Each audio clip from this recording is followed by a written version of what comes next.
POCSO നിയമം നടപ്പാക്കുന്നതുപോലെ ragging നിരോധന നിയമവും ശക്തമായി നടപ്പാക്കണമെന്ന് റാഗിംഗ് വിരുദ്ധ activist advocate Y Vinod Kumar Mathrubhumi ന്യൂസിനോട്. നിയമം നടപ്പാക്കുന്നുവെന്ന് ഉറപ്പാക്കാൻ വിദ്യാർത്ഥികളും രക്ഷിതാക്കളും മുന്നിട്ടിറങ്ങണമെന്നും വിനോദ് കുമാർ പറഞ്ഞു. അഞ്ചരക്കണ്ടി ദന്തൽ കോളേജിലെ അധ്യാപക റാഗിംഗിന്റെ പശ്ചാത്തലത്തിലാണ് പ്രതികരണം. ഈ അഞ്ചരക്കണ്ടി ദന്തൽ കോളേജിലെ റാഗിങ്ങിൻ്റെ ഒരു പശ്ചാത്തലത്തിലാണ് ചോദ്യം. സത്യത്തിൽ നമ്മുടെ ഈ റാഗിംഗ് നിയമങ്ങൾക്ക് എന്താണ് സംഭവിക്കുന്നത്? അത് ഏത് രീതിയിലാവാം. കാരണം വളരെ ശക്തമായ നിയമം, ഏറ്റവും പ്രധാനമായിട്ട് 3 നിയമങ്ങളുള്ളത്.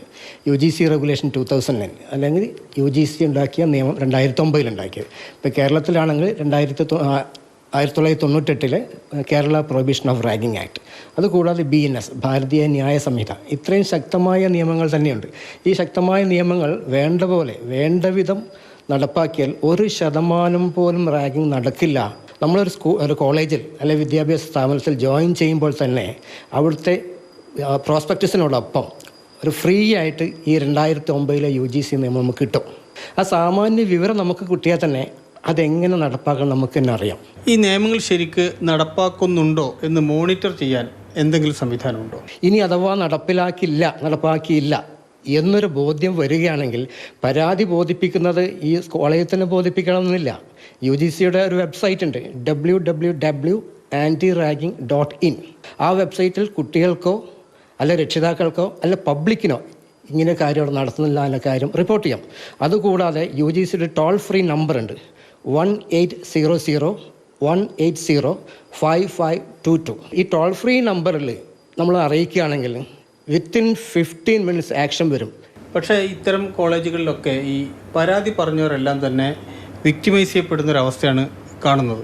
അപ്പോൾ അതിന് ഒന്നാമത് ഞാൻ പറഞ്ഞ നേരത്തെ ടോൾ ഫ്രീ നമ്പറിൽ വിളിച്ചാൽ ഈ കംപ്ലൈൻറ്റിൻ്റെ അനോണിമിറ്റി കീപ്പ് ചെയ്യും. ഇൻറ്റേർണൽ മാർക്ക് അവാർഡ് ചെയ്യുന്ന സമയത്ത് അത് നോട്ടീസ് ബോർഡിൽ പബ്ലിഷ് ചെയ്യണം. അത് ഇവരെ റിമാർക്സ് സീക്ക് ചെയ്യണം. അവർക്ക് എന്നുള്ള പരാതി ബോധിപ്പിക്കും അവസരങ്ങൾ ഇപ്പോൾ തന്നെ ഉണ്ട്.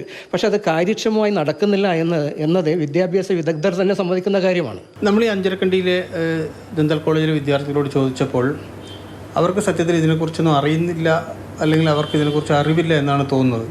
ഇതൊക്കെ ഇവിടെ പതിവായി നടക്കുന്നതാണ്, ഇതൊക്കെ നമ്മൾക്ക് ശീലമാണ് എന്നൊക്കെയാണ് അവർ പറയുന്നത്. പ്രത്യേകിച്ച് ഈ ബോഡി ഷേമിങ് ഉൾപ്പെടെയുള്ള കാര്യങ്ങൾ. പുതിയ അധ്യയന വർഷത്തിൽ ഒരു ക്ലാസ് തുടങ്ങിയാൽ ഒരു sensitisation programme, awareness programme conduct ചെയ്യണം. ഇതിൽ എക്സ്പേർട്സിനെ കൊണ്ട് കണ്ടക്ട് ചെയ്യുന്ന ഒരു പ്രൊവിഷനുണ്ട്. പക്ഷേ അത് പലപ്പോഴും പാലിച്ച് കാണുന്നില്ല. ഈ UGC റെഗുലേഷൻ 2009 പ്രകാരം ആൻറ്റി റാഗിംഗ് കമ്മിറ്റി വളരെ ശക്തമായൊരു കമ്മിറ്റിയാണെന്ന് പറഞ്ഞു. അതിൽ 8 തരത്തിലുള്ള ആളുകളുടെ പ്രതിനിധികൾ അതിനകത്തുണ്ട്. അതായത് ഒന്ന് non teaching staff, teaching staff, senior students, junior students, PTA members, മാധ്യമപ്രവർത്തകർ, NGO, പോലീസ്.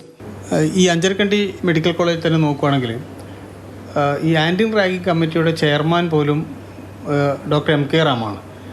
പക്ഷേ അദ്ദേഹത്തിനെതിരെയാണ് ഏറ്റവും കൂടുതൽ പരാതി. അദ്ദേഹമാണ് ഏറ്റവും ക്ലാസ്സിൽ കുട്ടികളോട് മോശമായിട്ട് പെരുമാറുന്നതും കുട്ടികളുടെ വ്യക്തിത്വത്തിനെതിരായിട്ട് സംസാരിക്കുന്നതുമൊക്കെ. അത് നമ്മൾ പഴഞ്ചൊല്ല് പറയുന്ന പോലെ വേലി തന്നെ വിളവ് തിന്നുക എന്നൊരു പരിപാടിയാണ്. പക്ഷെ അങ്ങനെയുള്ള അവസരത്തിലും അതിനും നടപടികളെടുക്കാം. അപ്പോൾ അങ്ങനെ റിപ്പോർട്ട് ചെയ്താൽ ആ കോളേജ് അധികാരികൾക്കെതിരെ, പ്രത്യേകിച്ച് പ്രിൻസിപ്പലിനെതിരെ കേസെടുക്കാൻ, നടപടിയെടുക്കാൻ വകുപ്പ് നിയമത്തിലുണ്ട്. ശരിക്കും ഈ ജാതി പറഞ്ഞ് അധിക്ഷേപിക്കുക, നിറത്തിൻ്റെ പേരിൽ അധിക്ഷേപിക്കുക, ബോഡി സ്ട്രക്ചറിൻ്റെ പേരിൽ അധിക്ഷേപിക്കുക, ഇതൊക്കെ റാഗിംഗ് വിരുദ്ധ നിയമത്തിൻ്റെ പരിധിയിൽ വരുമോ? പുതിയ റാഗിംഗ് ആക്ട് കേരളത്തിൽ നിലവിൽ വരികയാണ്.